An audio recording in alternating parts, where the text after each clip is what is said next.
Hello दोस्तों, नमस्कार। कैसे हो आप? आशा करती हूँ आप बहुत अच्छे होंगे। मेरी सभी यूट्यूब फैमिली को मेरा बहुत बहुत प्रणाम और बहुत सारा प्यार। मैं आपको एक कहानी सुनाना चाहती हूँ, शायद आपको अच्छा लगे। एक लड़की की कहानी है। एक लड़की बहुत छोटी सी उम्र में वो पढ़ाई का सपना देखती है, कुछ बनने का सपना देखती है। उसी बीच उसे शादी का सपना दिखाया जाता है और वो शादी नहीं समझती। वो शादी के बाद ऐसा समझती है कि मुझे आज़ादी मिलेगी, मुझे सपोर्ट मिलेगा, मेरा दोस्त जो हस्बैंड होंगे वो मेरा सपोर्ट करेगा। और वो शादी कर लेती है बहुत ही कम एज में। और उसे शादी से पहले बोला जाता है कि आप 3% भी करोगे तो मेरी फैमिली बहुत अच्छी आपको पलकों पे बैठा के रखेंगे और आपको पढ़ाई में कोई दिक्कत नहीं हो। लड़की बहुत खुश हो जाती है कि 3%, ओ माई गॉड, मैं तो 100 पे 100% दूंगी। और वो देती है। शादी के बाद वो देती है और उसे भी ऐसा लगता है, ससुराल वाले से उसे प्यार मिलता है और उसे सच में ऐसा लगता है कि जो वादा उसने किया था वो वादा सच अच्छा है। ससुराल अच्छा होता है। उसे ये नहीं पता ससुराल क्या होता, बट उसे ये अभी तक पता है कि ससुराल बहुत अच्छा होता। तब तक सब कुछ सही चल रहा था। क्यों? क्योंकि लड़की ने अपना 100% दिया। छोटी सी उम्र में खेलने की उम्र और आपकी पढ़ाई की उम्र, उस उम्र में उन्होंने पूरे ससुराल में सबका ख्याल रखा। जब उसकी अपनी खुद का ख्याल की बारी आई, मीन्स उसे पढ़ाई में मन लगता था, पढ़ने का ख्याल आया कि मैं आगे पढ़ना चाहती हूँ, उसके हस्बैंड ने उसका साथ भी दिया। बस हो गया ना। बस हो गया। पलकों से उतार के कब पैरों के तले बैठा दिया, कुछ पता नहीं चला। और वो सामने नहीं। कुछ इंसान ऐसे होते हैं जो आपके सामने खड़ी खोटी आपको सुना देंगे, वो बहुत दिल के अच्छे होते हैं। लेकिन कुछ इंसान ऐसे होते हैं जो आपके पीठ पीछे आपके लिए साजिश रचते हैं, पॉलिटिक्स खेलते हैं। वो इंसान बहुत खतरनाक होता है और एक दिन उसका परिणाम बहुत बुरा होता है। वही हुआ उस लड़की के साथ जिसकी मैं कहानी सुना रही हूँ। वो लड़की पढ़ाई कर रही थी, तब तक उसे कुछ पता नहीं, लेकिन उसके पीठ पीछे बहुत बड़ी साजिश चल रही थी और ये साजिश तूफान बन के सारे घर को बर्बाद कर दिया। उस लड़की को सिखा दिया कि ससुराल क्या होता है। फिर भी वो हार ना मानी, पढ़ती रही पढ़ती रही पढ़ती रही, अपनी आधी पढ़ाई को पूरी की उसने। आपको क्या लगता है ससुराल में रह के? बिल्कुल नहीं, मायका में जाके। और उसके बाद फिर उसने जब मंजिल पाने के लिए मेन पढ़ाई यानी कंपटीशन का एग्ज़ाम देना शुरू की, तो ऐसा तो नहीं होता है ना दोस्तों कि एक बार में पास कर जाए। एक हाउसवाइफ घर का भी सारा काम करना, पति का ख्याल रखना, ससुराल वाले को ख्याल रखना और चुपके से रात में पढ़ाई करना। और तब तक उसके बच्चे भी हो चुके थे, बच्चे बड़े भी हो चुके थे। आई मीन क्लास 5-6 में चले गए थे और वो बच्ची को भी ख्याल रखती थी, बच्ची को भी पढ़ाती थी। स्कूल छोड़ना, घर का ख्याल, बाहर का ख्याल सभी करते हुए रात में उसे टाइम मिलता था। पढ़ने का जुनून था। वो रात में बहुत पढ़ती थी, बहुत पढ़ती थी। बहुत सारा एग्ज़ाम दिया उसने, असफलता ही हासिल हुआ। बस ज़िंदगी में एक एग्ज़ाम का वैकेंसी निकला। आपको तो पता है कि हमारे जैसे देश में वैकेंसी निकलना मतलब भगवान की प्राप्ति होना, और दूसरी वैकेंसी निकलना मतलब एज एक्सपायर हो जाना।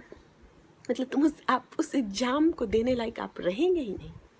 और वो लड़की देती है वो एग्ज़ाम जिसका सपना वो देख रही थी, जिसके लिए वो प्रिपरेशन कर रही थी, और पास भी हो जाती है।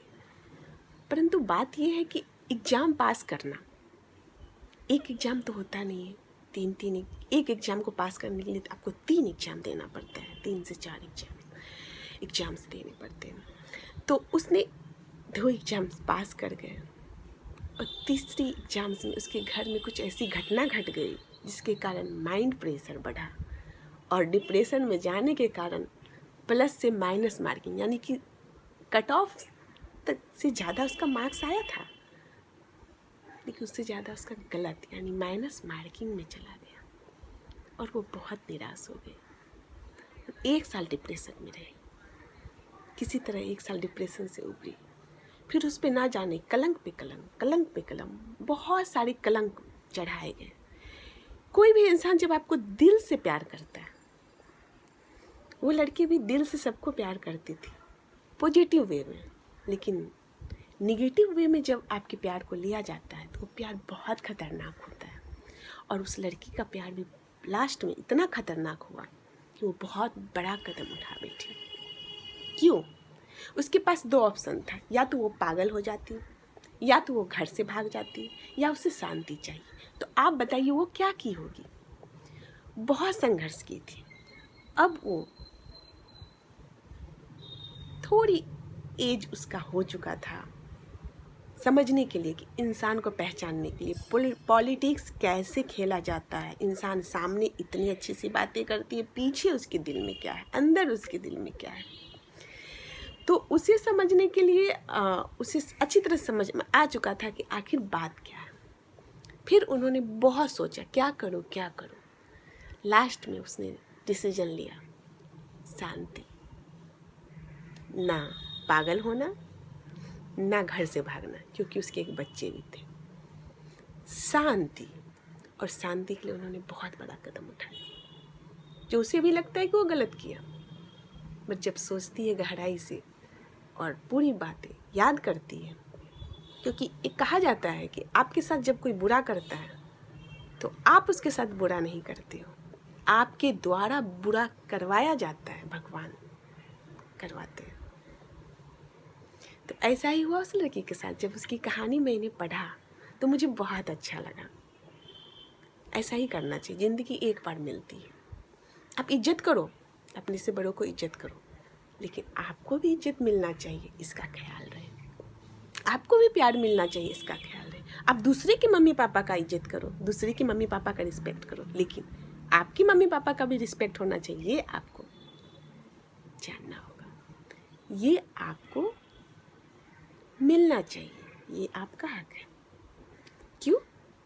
बेटे को जन्म माँ देती है और बेटी को जन्म पिता देते हैं। जो पिता का सर झुक जाए कि बेटी के कारण, क्यों? ऐसा क्यों है रिवाज?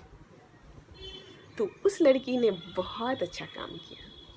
मैं जब उस कहानी को पढ़ रही थी मुझे अच्छा लगा कि चलो कोई है जो अपने लिए सोचिए। वरना एक लड़की का शादी तो इसलिए किया जाता है कि जाओ ससुराल में, मेरा सर का पगड़ी मत नीचे गिरने देना, मेरा मोछ का ताव नीचे मत गिरने देना, मेरा इज्जत मत उछालना। उसके मम्मी पापा ही खुद बोलते हैं तो वो कहाँ जाएगी? लेकिन वो लड़की बहुत साहसी थी, जो भी कदम उठाई सोच समझ के बहुत अच्छी कदम उठाई। उसे अफसोस है कि उसने गलती की, बट उसे ये अफसोस नहीं है कि उसने गलती की, किस पे की और क्यों की। अच्छा लगा मुझे उसका कहानी। आप लोगों को ये कहानी कैसा लगा? आशा करती हूँ अच्छा लगा होगा। प्रणाम। Thank you.